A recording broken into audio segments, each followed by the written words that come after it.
Welcome to the first official episode of From Boston to Austin. Yay. Yay is right. Hey. We had to work out some kinks, but I think we're doing all right. Sure. Yeah, we're getting there. So Yeah, and I'm so excited that we decided to document our journey into stand-up comedy, because when we started doing it a year ago, I had no idea what kind of an experience it was going to be, and even though it's been a year, we're very much still starting out, and it's just been like great experience after great experience. So, and going back and forth between doing open mics in Boston and Austin, I'm like super excited about actually keeping a record of this through this podcast, because I'm proud of it's a pretty big deal, at the age of 49, as I was turning last summer, to say, I'm gonna just do something crazy that I've always wanted to do. And so I'm glad that we're documenting it. Thank you for figuring out how to use all this stuff. You're very welcome. It's quite the base learning abilities that I have with it, but I'm hopefully going to progress as time moves on. Obviously, everything's not going to be perfect, so I apologize for any imperfections, obviously, as there will be many with the sound and audio. Honestly, I mean, if nothing else, I'm just happy that the sound and audio. There's a perfect example. Get your fucking shit together, guy. The fucking video and audio.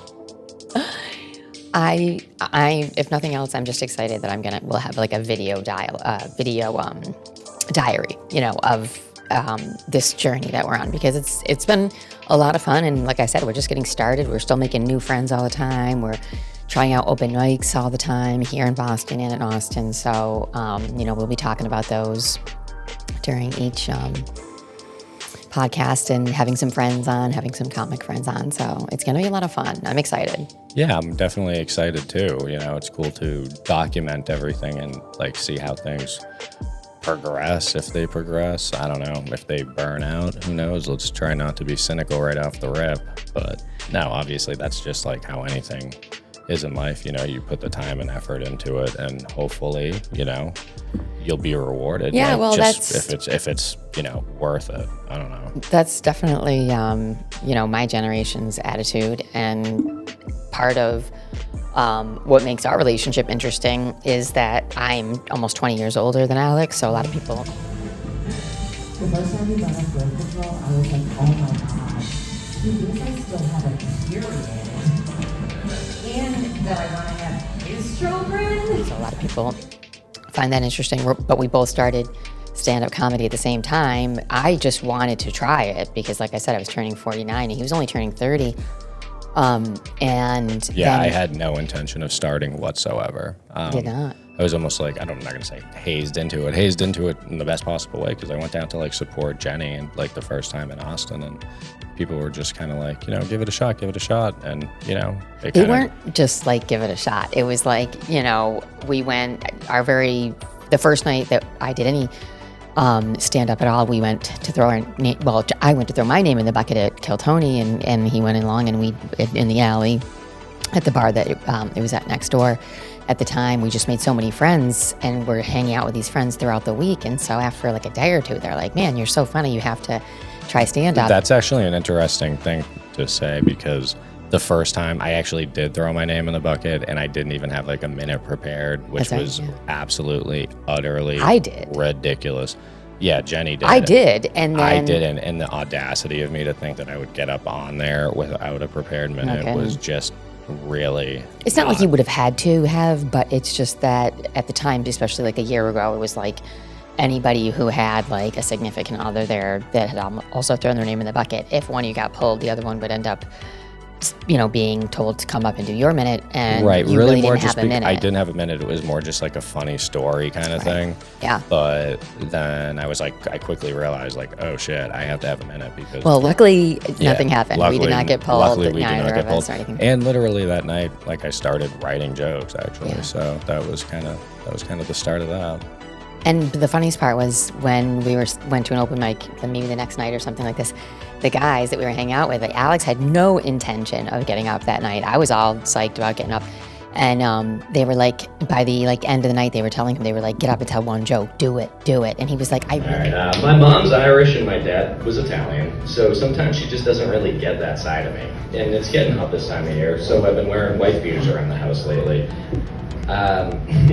And she's been, calling me out on it. I said, Mom, what's an Italian without a wife beater on them? She looked at me and said, a human being. I said, okay, well, what's a wife beater without an Italian in it? She said, a fucking tank top. Like I said, she doesn't get it. And yes, I'm 30, and I still live at home with my mom. And it's kind of weird living at home, because I'm literally one argument away from being homeless, but on the other hand, I'm one stroke away from being a homeowner.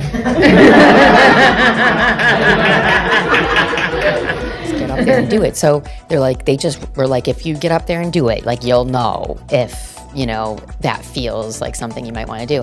And he got up and he did it, and we laughed, and it was just cute to see it. But then he was like, maybe I do want to try it. And then the next day we sat down, we both wrote like jokes for ourselves, and then went back and, did more open mics throughout the week and got better. And so we kind of had this like baptism by fire, but it was like a beautiful one. And that's the story. Thanks for joining us, guys. Bye. Just kidding. I thought it was interesting because instead of like discouraging someone from trying it, they were like, forcing you to. Like, you gotta just do it one time. It was very much like not like super, like, I don't want to say like territorial, or like, what's the word I'm looking for? Like,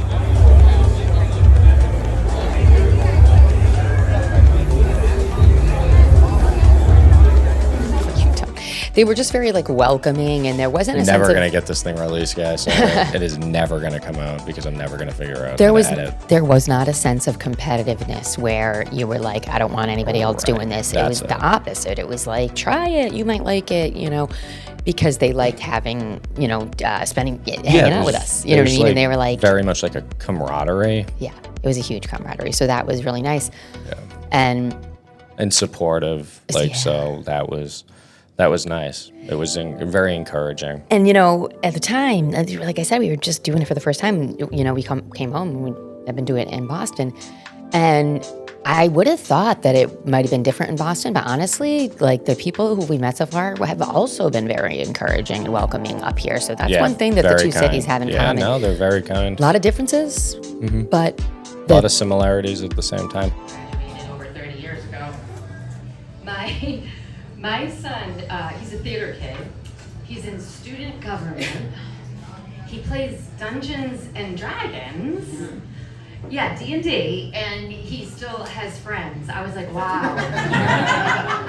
Only in 2024 could a high schooler play Dungeons and Dragons and slay ass. The girls love him. It's crazy. He's 15, and I found out he was dating an 18-year-old girl. I was like, okay. I heard a story where she was, I don't know, she was kind of like an orphan or something like that, so she's probably slutty. So I did what every responsible parent would do. I bought him condoms. Like, I can't become a grandmother at the age of 50. What am I, Latina? You know what I mean? Like, I don't have the ass or the patience for that. Maybe it's like just kind of the comedy community as a whole. Like, obviously people are, we're like weirdos, but like in the best possible way, I guess, so. I think that when you do. A bunch of like misfits. Right, So, that's what it is. So it's great because, it's kind of like, I feel like if you have ever thought about yourself that, I fit in everywhere and nowhere at the same time, like that's sort of to me, like more like the definition of a misfit, right? And they're very welcoming in both cities. So so far that's been cool. And we're going to continue to see and talk about differences as well. We have Margaritaville tonight. That's in Faneuil Hall. That's a great open mic. So yeah, that's an awesome open mic. They're super great people, and the writing workshop is like, before it is like really, really helpful because sometimes you need to be like, again, like have your feet put to the flames kind of to like come up with something on the spot like that. So it's really helpful. Yeah, it's kind of like, you won't work out unless you go to an exercise class. So it's like, writing, sitting down, everybody who has sat down to write jokes has thought, you just sometimes, like you have to force yourself to. So when you go to one of those, somebody's saying, here's a prompt, write something funny right now, you do it. You deliver it. Right? Exactly. That's exactly what you do. So, the last time that we were in Austin, you got up at the mothership. What's your last name? Fitz, F-I-T-Z. You're on. Are you fucking kidding me? I'm also recording here right now. You're not, are you, you gotta, do I have to go check to see because I don't really believe you. You gotta be fucking kidding me. How much time do I have? It starts at 7? Yeah, that was a great time. That was a lucky break as far as like open mics go, because it's so different than, other open mics because it's an actual audience. So they've paid to be there for the hour show after it, which is the crew show where the people who work there get up and perform. But they know when they're buying their tickets that there's going to be an open mic during the first hour, and that they randomly select 16 comedians who sign up, anybody who wants to sign up. So I got lucky, I got pulled for that. And I did 3 minutes, and it was my first time doing 3 minutes in front of an audience. So it was awesome. They actually laughed. They were happy to be there. And, they were just there to laugh. They weren't there because they were about to perform like at an open mic. So it was really fun. Yeah, it's like, Fort Knox, so I was not able to see it, but I did hear the audio, which was cool that they let you record the audio. So hopefully we can get that up. And, but from the sounds of the audio, the audience was absolutely loving it. So It was great. Yeah. congrats. That's awesome. Oh, Super thank proud of you. you. I'm happy. It was definitely one of the best moments in my life doing comedy. It makes you want to keep doing it, that's for sure, when you get those kinds of laughs and that kind of feedback from Yeah, a I would real imagine it audience. was like pretty validating. It is, because it was an actual audience. So Right. you never know until you are released in It's front not of. like a bunch of disgruntled comics and open micers just waiting to get up, reading their notes. I know, yes, like every open mic. Fuck, I wish I thought of that.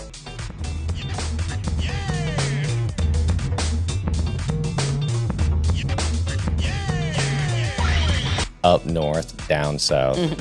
All right, maybe we will get that eventually. We'll get you a compass. North is up and south is down. Not a geographer. A geographer. What am I, a cartographer? Holy shit, man, I'm fucking How dumb. am I supposed to know that north is up? Holy hell. I'm not Amerigo Vespucci. Young Magellan. But yeah, I don't know if I said this already, but like I said, I didn't know that Cape Cod was in Massachusetts up until a couple of years ago. So I am not a judge of geography whatsoever. Yeah, you're kind of like Columbus, who was supposed to go east and then sailed west because he thought there was going to be like a shortcut. I am Italian. Us Italians have been known to take shortcuts. Yeah.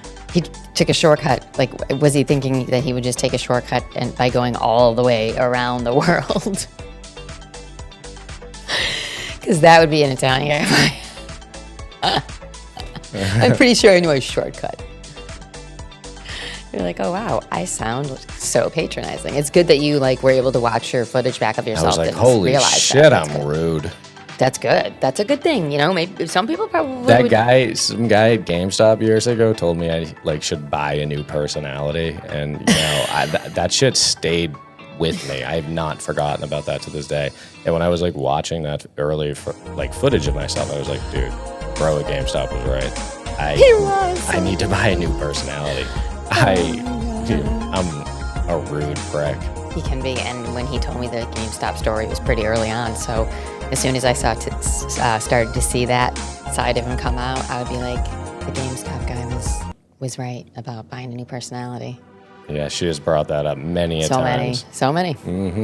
To the point where, And I ain't never gonna stop bringing up the GameStop and buying the new personality. Not when you No. act like that. I mean, seriously, sometimes you really do. Sometimes I be rude. Exactly. But anyway, so So I'm trying to change that. I'm trying to clean up my image, do a little public relations outreach. So if I have been rude to you, I am sorry, and I am going to make amends. all right, that's one of the steps. We're going to pick up right here, All right. right sounds where we good. left off, All right. and we'll be right back. We will. Just kidding. I'm not going to edit any of that out. I don't have those technical capabilities. Who do you think I am? Steve Jobs? Oh my goodness. All right. Well, we should probably wrap up for the time being and report back on... That's what she said. report back on... The one juvenile joke.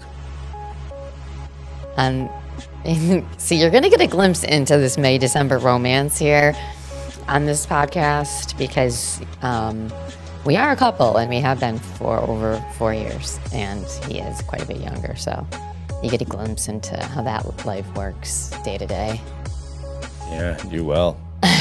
If you're lucky. If I ever finish compiling the footage, if I ever feel, confident enough to release it, I'm never without my note cards. Oh, But that was pretty much all off the cuff. good. Baby boy's getting better. You want to hear the talking points? I had. Introduce ourselves. Purpose: to explore comedy scene in both Boston and Austin. Give a bit of our backstory. How did we meet? That's like the hook, in my opinion. We didn't talk about any of that. Well, we can talk about it. You had the cards. She's ready to fuck off already. Oh no, we can. I still go talk through about all this nonsense to Hey, try to put this together. You're the one who had the cards. And she's ready to baby. piss off. I didn't know. Get a where we load of were this at. broad. I didn't know we were at. That was fun. I was like, maybe talk about some news, some politics. I'm gonna fucking spice this shit up. Maybe I'm just gonna do the Alex James show. Okay. All right, guys, if that's what you want, let me know. If All you right. fucking hate me, tell me to go kill myself. I'm like and I'll sweating do that bullets as well. over here. Oh my god. Damn, guys. All right, she's ready to go. So I gotta wrap it up. We'll be back and we'll talk more about. All right, well, it's been real. Stay safe. Thanks for joining us, guys. Thanks, everyone. All right, take care.